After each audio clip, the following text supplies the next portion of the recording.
We talk a lot about AI and semiconductors, but Build-A-Bear is actually one of the best performing stocks over this year. It's outperformed Meta, Nvidia, and Apple. There's been multiple articles pinned about Build-A-Bear, the most recent one coming from Bloomberg, talking about how this plush toy retailer is commanding these tech-like growth numbers. How this happened is their CEO took over in 2013, and back then roughly 20% of their stores weren't profitable yet. The late 1990s mall culture boom was pretty much long gone, but the CEO doubled down on experience, the hands-on, stuffing the bear, experiential retail. During a time when everybody else was pursuing cost-cutting and online fulfillment, it was something exciting that families could do together. So now nearly every company-owned store is actually profitable. Then, of course, the pandemic hit, created a lot of problems, but Build-A-Bear came out on the other side of it as something without a screen. And when you look at Toy Story 5, which was just announced today, the villain and the story is an iPad. It's actually interesting because like all of these companies that are tech companies have risen because they've embraced the digital life,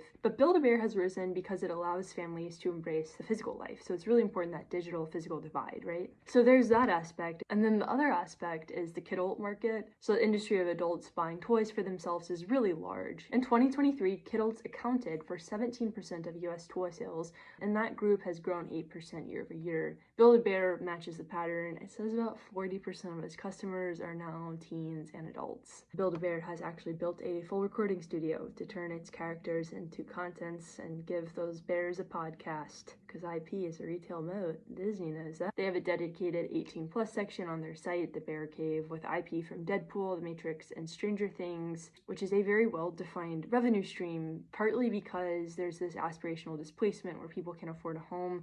Some people are going backwards in time and like really focusing on that aspect of their lives to invest a lot of money in, Disney adults, etc. The Washington Post wrote that people are using toys as escapism, nostalgia, and self-soothing. So the government is about to reopen as well. It feels a bit silly, honestly, but if you think about the uncertainty that something like a government shutdown causes, or perhaps lost jobs, stagnant wages, not being able to buy a home, a lot of people are responding to that with nostalgia, with escapism, whether it be social media or the physical things of bears. And it also falls into the realm of a small, affordable luxury, a little treat economy, if you will. Build-A-Bear also runs a very tight ship. Tariffs did impact them, but they pulled forward inventory and did not blink. So that's part of being a really good company right now, especially for the physical world. You have to be a part of the broader meme universe, I suppose, but then you also have to know how to manage your product.